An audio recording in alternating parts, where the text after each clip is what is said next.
இந்த குடும்ப ஆசீர்வாத ஜெபத்துல என்னையும் இங்க கொண்டு வந்து இந்த வார்த்தைகளை பேச கொண்டு வந்து கிருபைகளுக்காக நன்றி செலுத்துகிறேன். வந்த ஒவ்வொருத்தரையும் கூட கர்த்தர் ஆசீர்வதிக்கணும்.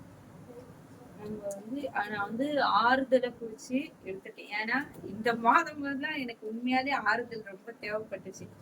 நான் ரொம்ப யோசிச்சுட்டு ரொம்ப நிறைய இதுவா இருந்துச்சு. அதனால ஆறுதலை குறிச்சு நான் ரொம்ப என்ன நானே ஆத்திக்குவேன். கடவுள் ஏசப்பா எனக்கு செய்வார் செய்வார் சொல்லிட்டு. அதனால நான் ஆறுதலை குறிச்சே பேசலாம்னு சொல்லிட்டு அதை எடுத்திருக்கேன். இந்த வார்த்தைகளுக்காக ஒரு விஷயம் நம்ம கண்களை மூடி ஜெபிப்போம். ஸ்தோத்திரம் ஸ்தோத்திரம் ஸ்தோத்திரம் ஸ்தோத்திரம் இயேசப்பா. அன்பின் பரலோக பிதாவே, அப்பா இந்த வேலைக்காக வருகிறார் ஆச்சா. அப்பா எங்களுக்கு கூட ஆண்டவர் இயேசப்பா, நீர் என்ன நோக்கத்தோடு இங்க கொண்டு வந்து தகப்பனே அப்பா இந்த வார்த்தைகளை நாங்கள் தெளிவா எடுத்து ஆண்டவர் இயேசப்பா சொல்ல நீர் உதவி செய்யுங்க. கேட்கிற ஒவ்வொரு பிள்ளைகளுக்கு கூட ஆண்டவர் இயேசப்பா இந்த வார்த்தை அப்பா ஆண்டவர் இயேசப்பா பிரோஜனமா இருக்கு. நீர் உதவி செய்ய போற கிருபைக்காக நன்றி செலுத்துகிறோம். அப்பா அதன் மூலமா இந்த குடும்பத்தை கூட நீங்க ஆசீர்வதிக்க போற கிருபைகளுக்காக உங்களுக்கு நன்றி தெரிவிக்கிறோம். என்னை மறைத்து நீர் பேச போற கிருபைக்கு நன்றி செலுத்துகிறோம். ஆசிரியரையும் வழி நடத்தும் இயேசு முடிச்சு வித்துருச்சு நல்ல தகப்பனையும். ஆமென். பாத்தீங்கன்னா ஆறுதலை குறிச்சு பார்ப்போம். சங்கீதம் 94:19.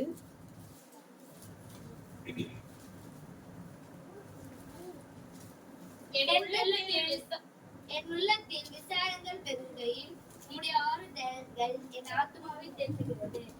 ஆமென். நம்முடைய உள்ளங்கள்ல வந்து கஷ்டங்களோ இல்ல பாரங்களோ பெருகும் போது யாருடைய இது வந்து நம்மளை தேற்றுனா கர்த்தருடைய வார்த்தை தான் நம்மளை தேற்றும்.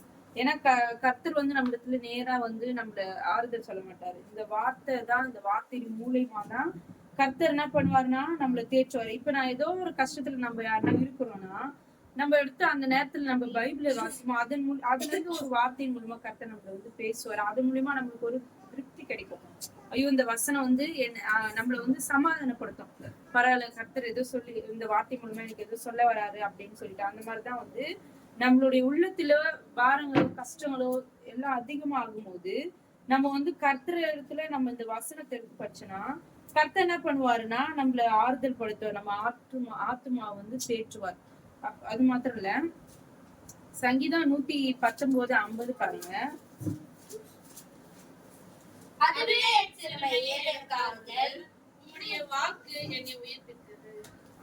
நம்முடைய சிறுமையில கர்த்தருடைய வார்த்தை தான் நம்மள என்ன பண்ணுனா ஆறுதல் பண்ணும், உயிர்ப்பிக்கும்.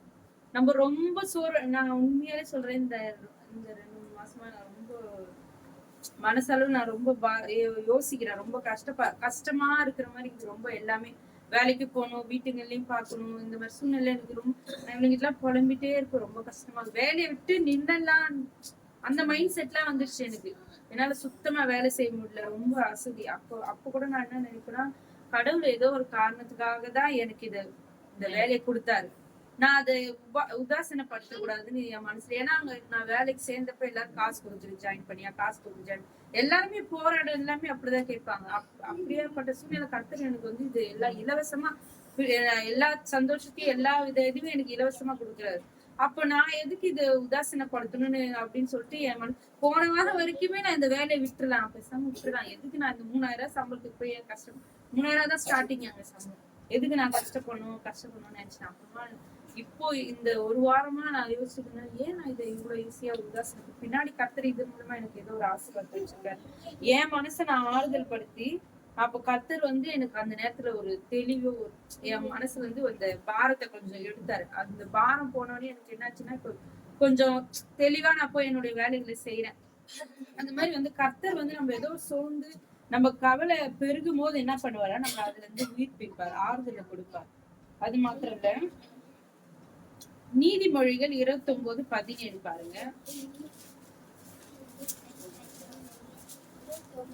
17. உன் மகனை சிச்சை செய், அவன் உனக்கு ஆறுதல் செய்வான், உன் ஆத்துமாவுக்கு ஆனந்தத்தையும் உண்டாக்குவான். ஆமென்.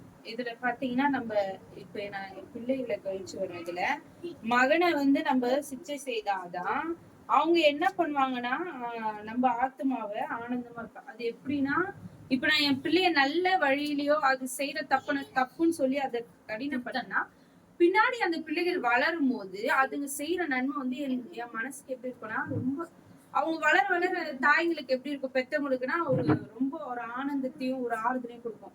பரவாயில்ல, நான் அப்ப என் பிள்ளைகளை வந்து நான் கண்டிச்சு அந்த நேரத்துல அதுங்களுக்கு அது கஷ்டமா தோணி இருந்தாலும் இப்போ வளர்ந்து அவங்க வரும்போது அது எப்படி இருக்குன்னா நம்மளுக்கு வந்து ரொம்ப சந்தோஷமாவும் ஆறுதலாவும் இருக்கும். அதுதான் சொல்றேன் கரெக்ட். பிள்ளைகளை வந்து எப்பவுமே ஆஹ் சிச்சித்து அவங்க செய்கிற மேல வசனம் அதுதான் சொல்லும். அவங்க செய்கிற இதுவும் வந்து அவங்க பிள்ளைகளை வந்து அப்படியே விடக்கூடாது, அவங்க இஷ்டப்படி விடக்கூடாதுன்னு சொல்லி அவங்க செய்யற தப்பு எல்லாம் எது சரி தப்புன்னு அவங்க உணர்த்தி அவங்களை வளர்த்தனா பின்னாடி வந்து அவங்க வளர்ந்து அவங்க வளர்ந்து வந்து ஒரு ஒரு இடத்துல நிக்கும் போது அது வந்து நம்மளுக்கு வந்து ஆறுதலையும் சந்தோஷத்தையும் கட்டி கொடுப்பாரு. அது மாத்திரம் இல்ல, ஏசாயா 57:18 பாருங்க. 57:18. அவர்கள் வழிகளை நான் பார்த்து அவர்களை குணமாக்குவேன், அவர்களை நடத்தி திரும்பவும் அவர்களுக்கும் அவர்களிலே துக்கப்படுகிறவர்களுக்கும் ஆறுதல் அளிப்பேன்.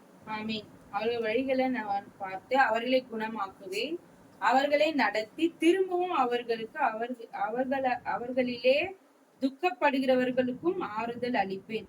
கர்த்தர் வந்து துக்கப்படுகிற யாவருக்குமே இங்க வந்து நிறைய இது முன்னாடி இருக்கிற வசனத்துல எல்லாம் பாத்தீங்கன்னா கீழ்ப்படியாம நிறைய ஜனங்களை இது பண்ணுவாங்க. ஆனாலும் கர்த்தர் என்ன சொல்றாருன்னா அவங்களுக்கு கஷ்டத்தை கொடுத்தாலும் ஆனாலும் நான் அவங்கள ஆறுதல் படுத்துவேன்னு சொல்லிட்டு சொல்றாரு. ஏன்னா நம்மள நடத்துகிற தேவன் வந்து நம்மளுக்கு ஒரு என்ன சொல்றேன்னா துன்பப்படுத்துறவங்க பாக்கியவான், கஷ்டத்தை அனுபவிக்கிற பாக்கியவான்னு சொல்லுவோம்ல. அந்த மாதிரி வந்து ஏதோ ஒரு சோதனைக்குள்ள நம்மள நடத்தினாலும் அது நம்மளுக்கு வந்து ஒரு பின்னாடி வந்து அது ஒரு நல்லதா கர்த்தர் கொடுக்க போறாரு. அதான் வந்து அவர்களை நான் துக்கப்படுத்தினாலும் ஆறுதல் படுத்துவேன்னு சொல்றாரு.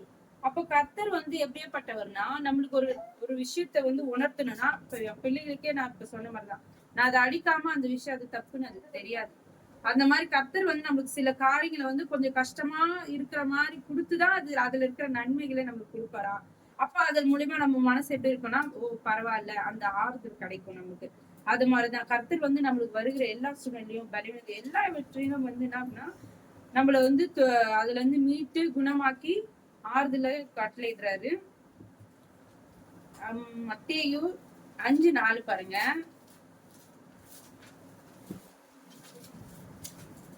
துயரப்படுகிறவர்கள் பாக்கியவான்கள், அவர்கள் ஆறுதல் அடைவார்கள். ஆமீன். துயரப்படுகிறவர்கள் வந்து பாக்கியவான்கள். அப்ப நம்ம துயரப்படும் போது அது வந்து நம்ம ரொம்ப கஷ்டமா நம்ம எடுத்துக்க கூடாது. அதுல ஏதோ ஒரு நன்மை இருக்கு, அதுல எனக்கு ஏதோ ஒரு ஆறுதல் இருக்கு, ஏதோ ஒரு பெரிய ஆசீர்வாதம் இருக்கு அப்படின்னு சொல்லிட்டு நம்ம நம்பிக்கை எடுத்தோம்னா கர்த்தர் கண்டிப்பா அதை அப்படியே செய்வாரு. ஏன்னா இப்போ போன வாரம் எக்ஸாம் போனேன், 10th அட்டெம்ப்ட் எழுதினேன். அப்போ எனக்கு அந்த எக்ஸாம் போறதுக்கு நிறைய தடைகள் இருந்துச்சு, பெரிய பிரச்சனையே ஓடிடுச்சு. இப்ப எனக்கு வேலைக்கு வந்து நான் வேலை செய்யற இடத்துல ஒரு ஆளை வைக்கணும், வச்சுட்டு நான் வந்து காசு கொடுத்துட்டு போகணும். அப்படிதான். ஏன்னா இங்க நான் ஒருத்தி தான் இருக்குது. அதனால அவங்க எனக்கு மேல இருக்கிறவங்களுக்கும் அவங்களுக்கு எனக்கு கொஞ்சம் வாக்குவாதமா போயிட்டு இருந்துச்சு. நான் அப்ப கூட அவங்க இவ்வளவு பேச்சு பேசினாங்க, ஒரு வார்த்தை கூட நான் திரும்பவும் அவங்க எல்லாருமே என்ன சொன்னாங்க, ஏன் நீ அமைதியா பேசு. நான் ஒரு வார்த்தை கூட ரிட்டன் அவங்கள வந்து அவங்க பேசின அளவுக்கு நான் இது பண்ணி பேசுவாலே சரி சரி சரி சரி இப்படிதான் கேட்டுக்கிட்டேன். அப்புறமா எனக்குள்ள ஆனா கோவம் ஜாஸ்தியா வந்துச்சு. அப்புறம் நான் யோசிச்சேன், நீ சும்மா இரு, உங்ககிட்ட நிஜமாலே என் மனசு எனக்கு செம்ம கோவம் வந்தது. நான் யோசிச்சுட்டே அழுதுனே உட்காந்துருந்தேன். அப்புறமா என் மனசுல நான் ஏன் இது பண்ணுவேன், கடவுள் எனக்கு செய்ய மாட்டாரு, எனக்கு செய்வாருன்னு சொல்லிட்டு எனக்கு கூட ஒரு இது வந்ததால நீ சும்மா இரு, நான் உனக்கு யுத்தம் பண்ணுவேன்னு சொல்லியிருக்காரு. சரி பாப்போம் அவங்க எல்லாம் என்ன சொல்றாங்க. அடுத்த நாள் சண்டே சர்ச்சு முடிஞ்சு போயிட்டு தனகலசனாயே நீ சர்ச்சு முடிஞ்சிட்டு போய் உடனே அவங்களுக்கு ஃபோன் பண்ணி அந்த சாருக்கு பேச, அவங்களுக்கு மேல ஒரு சார் இருக்காரு, எனக்கு மேல ஒருத்தங்க இருக்காங்க, அவங்களுக்கு மேல ஒரு சார், அந்த சாருக்கே நான் ஃபோன் பண்ண அவர் எதுவுமே கோவப்படலை. சரிம்மா சரி, நெக்ஸ்ட் டைம் வந்து கொஞ்சம் அட்ஜஸ்ட் பண்ணி பார்த்து செய்யுங்கன்னு சொல்லிட்டாரு. அதுக்கப்புறமா தான் இவங்களுக்கு அவரே ஃபோன் பண்ணி அவங்களுக்கு சொல்லியிருக்காரு. அப்புறம் நானும் அவங்களுக்கு ஃபோன் பண்ணேன். முன்ன பேசுனத விட அவங்க கிட்ட பேச்சுல கொஞ்சம் மாற்றத்தை பார்த்தேன். அதுக்கப்புறம் மண்டே போனோடனே அவங்க வந்து கொஞ்சம் கோபமா இருந்தாங்க. நான் போய் பேசலாமே இதே நான் வேலை செஞ்சேன். அப்புறம் அவங்களே வந்து தானே அப்படியே உட்காந்து சரி இப்ப வாங்கின திட்டுக்கு எக்ஸாம் ஒழுங்கா எழுதினியா இல்லையான்னு சொல்லிட்டு அப்படியே நார்மலா பேச ஆரம்பிச்சிட்டாங்க. அப்புறமா தான் நினைச்சேன், சரி கடவுள் ஏதோ ஒரு கஷ்டத்தை கொடுத்தாலும் 2 நாள் அழுதாலும் அதுக்கப்புறம் இப்ப எனக்கு வந்து ஒரு நன்மையை கொடுக்குறாருல, அதை நினைச்சு வந்து எனக்கு வந்து அப்புறம் சந்தோஷமாயிடுச்சு. பரவாயில்ல, இந்த ஒரு வாரம் நான் கஷ்டப்பட்டாலும் இப்ப நான் சந்தோஷமா ஓடி செய்யறேனே அப்படின்னு சொல்லிட்டு அந்த மாதிரி வந்து கஷ்டம் வரும்போது நம்ம வந்து அதை பாரமா எடுக்காம அதை வந்து அதுல இருந்து நம்ம பெற போறவங்கதான் பாக்கியவான்கள். அந்த நன்மைதான் பாக்கியம் நமக்கு. அதனால கர்த்தர் சொல்றாரு, வந்து துயரப்படுகிறவர்கள் பாக்கியவான்கள் சொல்லிட்டு சொல்றாரு. அப்ப நம்ம வந்து கஷ்டப்படும் போது கர்த்தர் இடத்துலதான் கேட்கணும். நான் நிறைய இடத்துல உணர்ந்து இருக்காது. கர்த்தர் இடத்துல கேட்கும்போது கர்த்தர் எல்லாவற்றையும் மாற்ற வல்லவரா இருக்கிறாரு. 2 கொரிந்தியர் 1:3. நமது கர்த்தராகிய இயேசு கிறிஸ்துவின் பிதாவாகிய தேவனும் இறக்கைகளின் பிதாவும் சகல விதமான ஆறுதல் தேவனுமாய் இருக்கிற சொல்கிறார். அப்படி கண்டினியூ பண்ணுங்க. தேவனால் எங்களுக்கு அருளப்படுகிற ஆறுதலினாலே எந்த உபத்திரவத்தினாலும் அதப்படுகிறவர்களுக்கு நாங்கள் ஆறுதல் செய்ய திராணி உள்ளவர்கள் ஆகும்படி எங்களுக்கு வரும் சகல உபத்திரவங்களையும் அவரே எங்களுக்கு ஆறுதல் செய்கிறவர். எப்படி எனில் கிறிஸ்துவனுடைய பாடுகள் எங்களிடத்தில் பெருகுகிறது போல கிறிஸ்துவினாலே எங்களுக்கு ஆறுதலும் பெருகுகிறது. ஆதலால் நாங்கள் உபத்திரவப்பட்டாலும் அது உங்கள் ஆறுதல்களுக்கு ரட்சிப்புக்கும் ஏதுவாகும். நாங்கள் ஆறுதல் அடைந்தாலும் அதுவும் உங்கள் ஆறுதலுக்கும் ரட்சிப்புக்கும் ஏதுவாகும்.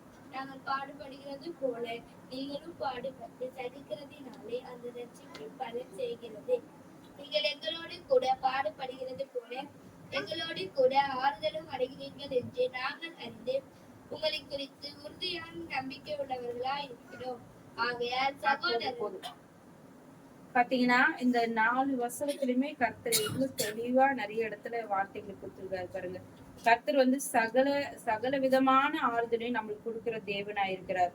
அது மாத்திரம் இல்ல, தேவனால அருளப்படுகிற எல்லா ஆறுதலினாலும் உபத்திரவத்தினாலும் அகப்படுகிறவர்களுக்கு நாங்கள் ஆறுதல் செய்ய திராணி உள்ளவர்களா இருக்கும்படி எங்களுக்கு வரும் சகல உபத்திரவங்களையும் அவரே எங்களுக்கு ஆறுதல் செய்கிறார். அப்போ நம்மளுக்கு வருகிற எல்லா சகல உபத்திரவங்களும் கஷ்டங்களும் துன்பம் எல்லா சூழ்நிலையும் உடல்ல வர பலவீனமும் எல்லாமே சரி செய்யற ஒரே தெய்வம் பாத்தீங்கன்னா கர்த்தர்.